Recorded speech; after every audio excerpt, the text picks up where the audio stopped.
So I'm faced with a decision. I need to put threads on this piece of 1/2 inch stock, and I've got some options. So let's talk about those options. In today's video, I'd like to talk about handheld threading versus lathe threading, and I'd like to talk about some tips and tricks to help you get your thread straight and true on a piece of stock. So probably your first option is a simple die stock holder with a die like this in it. This is a 1/2 inch 20 thread per inch hex die. This die is I believe it's a Craftsman, and it's a relatively inexpensive set, and it comes with this light duty holder. Now this will work great, especially for cleaning up old threads, but you can thread new threads on virgin stock with this die. It's not the most ideal, but it will work. So let's take this over to the vise and let's experiment with it. Let's see if we can run this down this stock and put some 1/2 inch 20 threads per inch threads on this stock. Now one side of this die is labeled start this side. Now make sure you get this side down, and always add cutting oil. Now the challenge here is to get the thread started square. So I'm going to get down here and look from the side and see if I can get this thing started straight. It can be difficult to get it started straight. Tighten the vise up a little more. Okay, there it goes. Now it's cutting. So that was a little bit of a struggle. Wasn't super easy. Whoops, the vise is loose. So I'm going to tighten the vise up a little bit.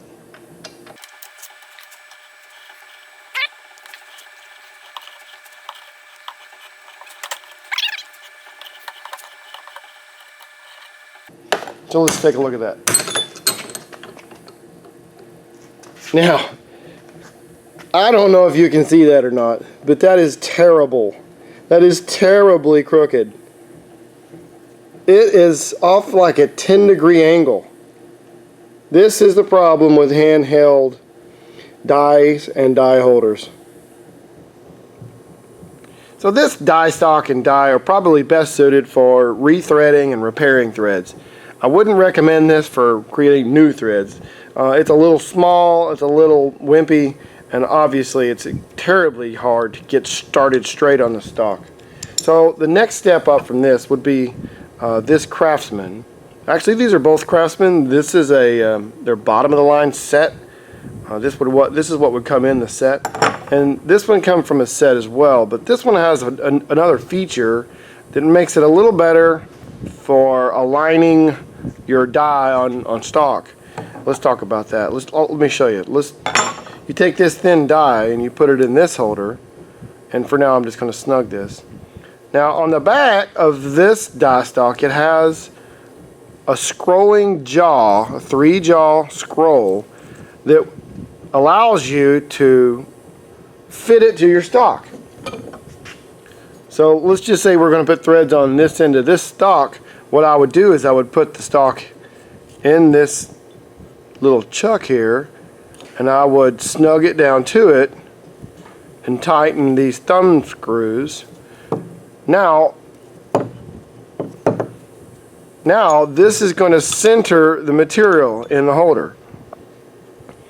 And what happens then is as this goes through the die, it's forced to stay straight. Now that's a relative statement. Straightness is extremely important in some applications and it's not in others. This is a marked improvement over this. However, this is still not good enough for most applications. But for now, let's take this over to the vise and let's give it a shot and see if it works better. Okay, I have the centering scroll adjusted. So I'm going to add some oil and see what happens.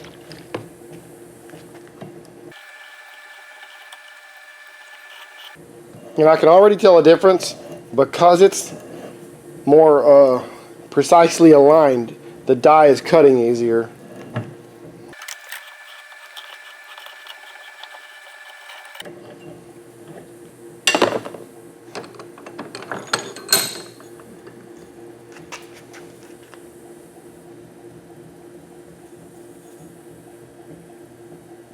That's much better.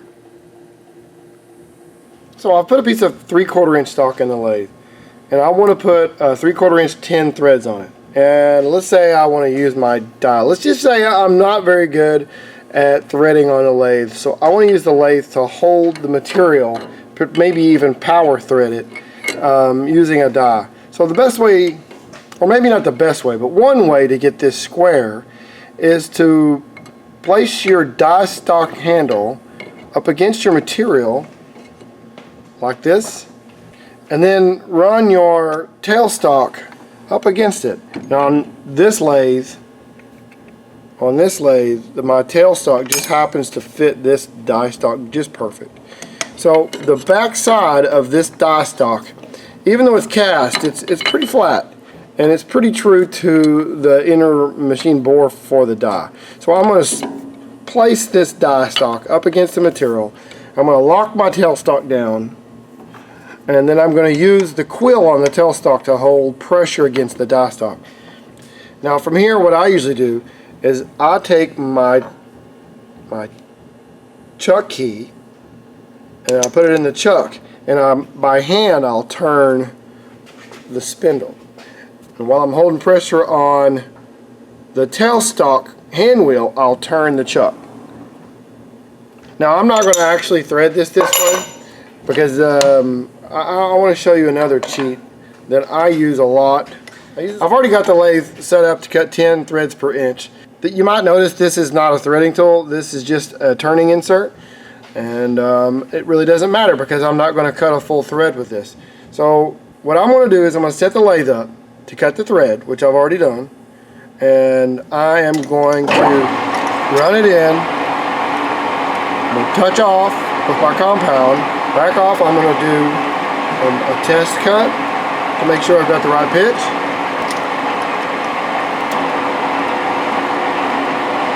And this stock's not very straight, but it'll work. Okay. Now I'm going to stop the lathe, and I'm going to check, make sure I have the right thread pitch. Always check before you turn it. So I'm going to take my thread pitch gauge, and I'm going to make sure this is 10 threads per inch. And it is. It looks great. 10 threads per inch. So I'm going to continue on with this. It's important to always use a lot of cutting oil whenever you're cutting threads on a lathe. Now remember, I'm not going to cut a full thread. I'm just going to cut it deep enough to use the die to finish it off.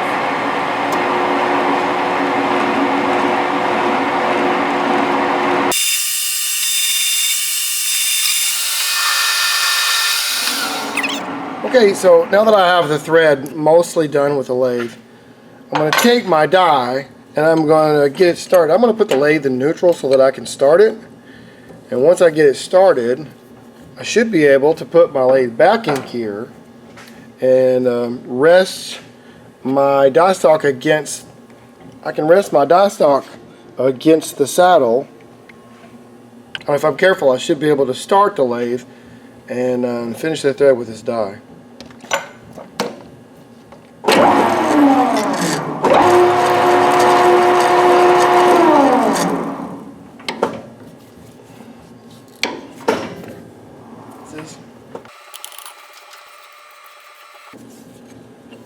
And if you have a good die, it'll make a very clean cut. So there you go. So I'm going to take a file and I'm going to deburr the end of this. And let's check it with a nut.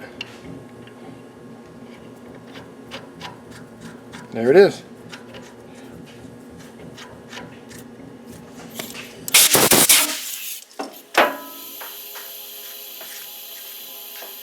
It's perfect. Now I just saved a lot of time in using that die because otherwise I would have had to take multiple passes taking measurements with thread wires or using a test nut until I crept up on the perfect thread size. I just saved probably a third of the time, maybe half of the time it would have taken doing it the traditional method. Now if you like this video and would like to see more tips and tricks videos, please click subscribe and give us a like. And thanks for watching.